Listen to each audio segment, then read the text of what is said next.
മലയാളം അക്ഷരങ്ങൾ എല്ലാം പഠിച്ചില്ലേ? എങ്കിൽ അടുത്തത് ഒരു കഥയായാലോ കൂട്ടുകാരെ? ശരി, എങ്കിൽ ഒരു അത്യാഗ്രഹിയായ മുയലിന്റെ കഥ പറയാം, കേട്ടോളൂ. ഒരിടത്ത് ഒരു അത്യാഗ്രഹിയായ മുയലുണ്ടായിരുന്നു. അവന്റെ പേരാണ് കിട്ടു. അവൻ ഒരു ദിവസം തീറ്റ തേടി പോവുകയായിരുന്നു.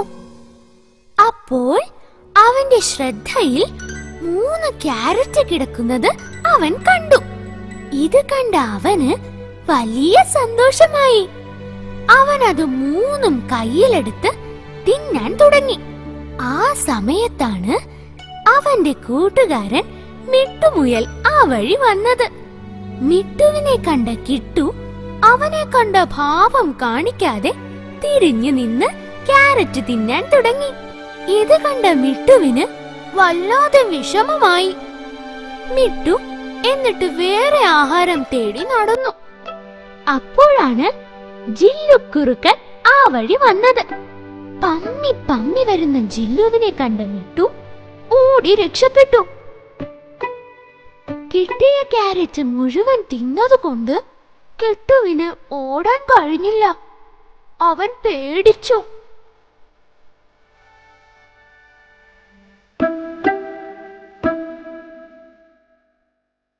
ആ സമയം മിട്ടുമുയൽ അവിടെ നിന്നും വിളിച്ചു പറഞ്ഞു, കിട്ടു, നീ എന്റെ മാളത്തിൽ കയറി രക്ഷപ്പെട്ടോ?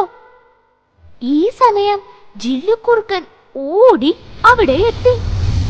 പക്ഷേ കിട്ടുവിനെ പിടിക്കാൻ കഴിഞ്ഞില്ല.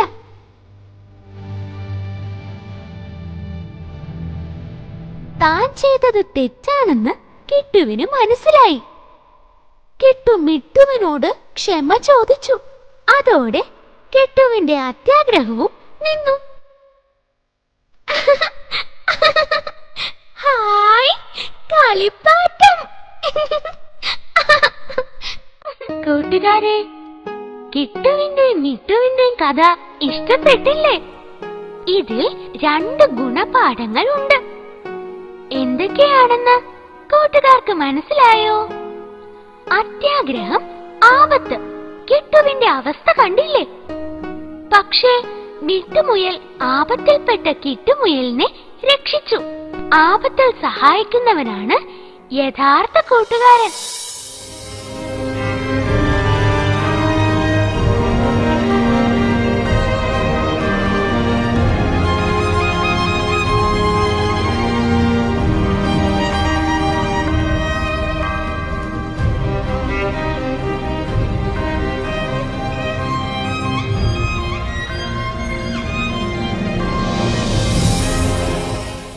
ഇനി ഇംഗ്ലീഷ് അക്ഷരങ്ങളെ പറ്റി പഠിച്ചാലോ? A, B, C, D, E, F, G, H, I, J, K, L, M, N, O, P, Q, R, S, T,